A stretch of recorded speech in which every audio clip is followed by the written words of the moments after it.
আসসালামু আলাইকুম। আমি ডাক্তার মোহাম্মদ নাজমুল হক মাসুম, জেনারেল ও কোলোরেক্টাল সার্জন, সহযোগী অধ্যাপক হিসেবে ঢাকা মেডিকেল কলেজে কর্মরত।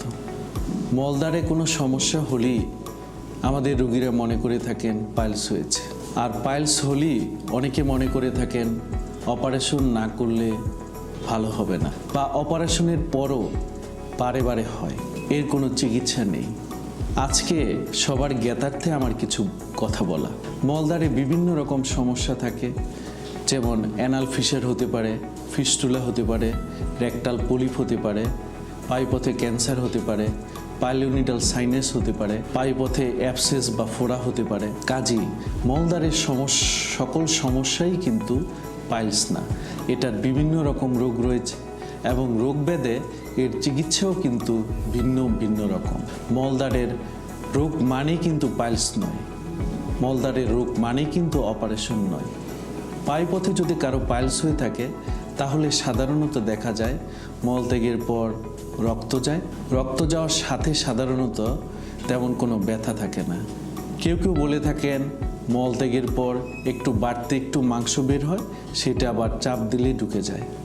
এটা সাধারণত দ্বিতীয় ডিগ্রি পাইলসের ক্ষেত্রে। প্রথম ডিগ্রি হলে সাধারণত শুধুমাত্র রক্ত যাবে, রক্ত যাওয়ার সাথে ব্যথা হবে না। কারো যদি তৃতীয় ডিগ্রি পাইলস বা হেমোরয়েড হয়ে থাকে, সেই ক্ষেত্রে মলত্যাগের সময় একটু বাড়তি মাংসের মতো কিছুটা বের হবে, সেটা আবার চাপ দিয়ে ভিতরে ঢুকিয়ে দিতে হবে। কারো যদি চতুর্থ ডিগ্রি হেমোরয়েড বা পাইলস হয়ে থাকে, সেই ক্ষেত্রে মলত্যাগের পর বাড়তি একটা মাংসের মতো বের হয়, সেটা আর ভিতরে ঢুকে না, হঠাৎ করে সেটা আর পাইপথের ভিতরে যায় না, সেটাকে আমরা বলে থাকি চতুর্থ ডিগ্রি হেমোরয়েড। এছাড়াও এক্সটার্নাল হেমোরয়েড হতে পারে, থ্রম্বোসড হেমোরয়েড হতে পারে। অর্থাৎ পাইলস বিভিন্ন রকম হতে পারে, আর এর চিকিৎসাও কিন্তু বিভিন্ন রকম।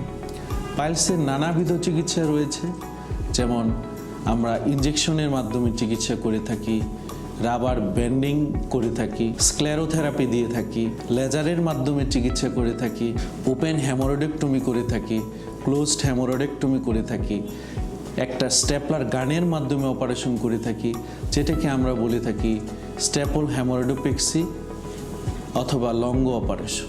এতে তেমন কোনো কাটাছিঁড়ার প্রয়োজন হয় না। কারো যদি থার্ড ডিগ্রি হেমোরয়েড বা পাইলস হয়ে থাকে, অর্থাৎ মলত্যাগের পর বাড়তি একটু মাংসের মতো বের হচ্ছে চতুর্দিক দিয়ে এবং সেটা চাপ দিয়ে ভিতরে ঢুকিয়ে দিতে হচ্ছে, প্রচুর পরিমাণে রক্ত যাচ্ছে, ঔষধ খাওয়ার পরও ভালো হচ্ছে না, সেই ক্ষেত্রে আমরা কাটাছিঁড়া ছাড়া, অর্থাৎ বাইরে কোনো কাটা হয় না, স্টেপলার গানের মাধ্যমে মলদ্বার থেকে একটু উপরের দিকে কিছু মাংসপিণ্ড কেটে নিয়ে আসি, যেটা স্টেপলার গানের মাধ্যমে জোড়া লেগে যায়, যেটাকে আমরা স্টেপল হেমোরয়েডোপেক্সি বলে থাকি। এটা ছাড়াও আমরা লেজারের মাধ্যমে অপারেশন করে থাকি। লেজারের মাধ্যমে কিন্তু কোনো পরিমাণ কাটা ছিঁড়ার প্রয়োজন হয় না। এর মাধ্যমে একটু লেজার রশ্মি দিয়ে আমরা অপারেশন করে থাকি পাইলসের ক্ষেত্রে। এটাকে বলা হয় লেজার হেমোরয়েডোপ্লাস্টি বা হেমোরয়েডোপেক্সি। কখনো কখনো যদি পাইলসের পরিমাণটা খুব বেশি হয়, সেই ক্ষেত্রে আমাদের মিউকোপেক্সিও করতে হয়। এটা ছাড়াও Doppler guided haemorrhoidal arterial ligation এটাও করা হয়, কারণ পাইলসের বিভিন্ন প্রকারভেদ রয়েছে এবং এর চিকিৎসাও ভিন্ন ভিন্ন রকম। এটা নির্ভর করবে তার কী রকম পাইলস হয়েছে এবং সেটার সিদ্ধান্ত নেবেন চিকিৎসক।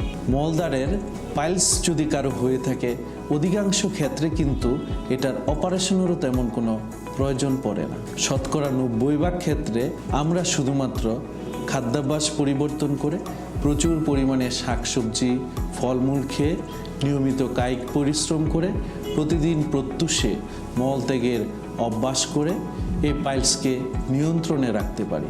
মলদ্বারের অভ্যন্তরে কিন্তু প্রত্যেকটা মানুষেরই কিন্তু হেমোরয়েডাল কুশন রয়েছে, যেটা নাকি বাইরে বের হয়ে গেলে বা বড় হয়ে গেলে আমরা পাইলস বলে থাকি। এটার কাজ হচ্ছে মলটা ধরে রাখতে সাহায্য করে, কারণ পাইলস হলে কিন্তু অপারেশন নয়, এটা ঔষধের মাধ্যমে কিছু নিয়মকানুন মেনে চলে 90% ক্ষেত্রেই এটাকে অপারেশন না করে থাকা যায়। কাজেই অনেকে মনে করে থাকেন পাইলস হলেই আমাকে চিকিৎসকের কাছে যদি যাই বা সার্জনের কাছে যাই, আমাকে অপারেশনের কথা বলবে। এবং অপারেশন করলে এটা থেকে ভালো হওয়া যায় না, বারে বারে হয়। আমি মনে করি কোনো একজন দক্ষ সার্জন যারা এই বিষয়ে কাজ করে থাকেন তারা যদি সঠিকভাবে সিদ্ধান্ত নেন, 90% ক্ষেত্রে পাইলসের চিকিৎসার ক্ষেত্রে কোনো রকম অপারেশনের প্রয়োজন হয় না। শুধুমাত্র ঔষধ খেয়ে কিংবা কিছু নিয়মকানুন মেনে চলি এ থেকে ভালো থাকা সম্ভব। কারো ক্ষেত্রে যদি অপারেশনের প্রয়োজনও হয় সেই ক্ষেত্রেও কিন্তু ভয়ের কিছু নেই। আজকাল আমরা কাটাছিঁড়া ছাড়া লেজারের মাধ্যমে অপারেশন করে থাকি, লেজার রশ্মির মাধ্যমে। লেজার রশ্মিটা ছোট্ট সুইয়ের মতো যন্ত্র দিয়ে আমরা পাইলসের মধ্যে ঢুকিয়ে দিই। এতে করে পাইলসের যে অংশ থেকে রক্ত যেত কিংবা যে অংশটা ফুলে বের হয়ে যেত সেটা আস্তে আস্তে সংকুচিত হয়ে যায়, রক্ত পড়া বন্ধ হয়ে যায় এবং রোগীরা এ থেকে কাটাছিঁড়া ছাড়াই একদম ভালো হয়ে যায় এবং তার ড্রেসিংয়ের প্রয়োজন হয় না, তার মলদ্বারে বিশেষ কোনো ক্ষত হয় না, কষ্ট হয় না। অপারেশনের একদিন পরেই সে অফিসে যেতে পারে, স্বাভাবিক কাজকর্ম করতে পারে। কাজেই কার যদি পাইলস হয় আপনারা ভয় পাবেন না, আপনারা চিকিৎসকের শরণাপন্ন হবেন এবং চিকিৎসক আপনার পাইলস হয়েছে কিনা আপনার মলদ্বারটা পরীক্ষা করে ডিজিটাল রেকটাল এক্সামিনেশন, প্রোক্টোস্কোপি, ক্ষেত্রবিশেষে কোলোনোস্কোপি করে সিদ্ধান্ত নেবেন। যদি পাইলস হয়ে থাকে তাহলে ইতিপূর্বেও আমি বলেছি 90% ক্ষেত্রে অপারেশনের প্রয়োজন হয় না, ওষুধ খেয়ে ভালো থাকা যায়। এবং কারো ক্ষেত্রে যদি অপারেশনের প্রয়োজন হয় আজকাল অত্যাধুনিক পদ্ধতি রয়েছে যেটাকে আমরা বলে থাকি লেজারের মাধ্যমে অপারেশন করে থাকি। কাটাছিঁড়া বা রক্তবাতবিহীন অপারেশন, ব্যথামুক্ত অপারেশন, স্ট্যাপল হেমোরয়েডোপেক্সি করে থাকি, যাতে আপনার কোনোরূপ কষ্ট হবে না, আপনি ভালো থাকবেন এবং এ থেকে সম্পূর্ণ নিরাময় লাভ করবেন। পাইলস হলে বারে বারে অপারেশনের প্রয়োজন নেই।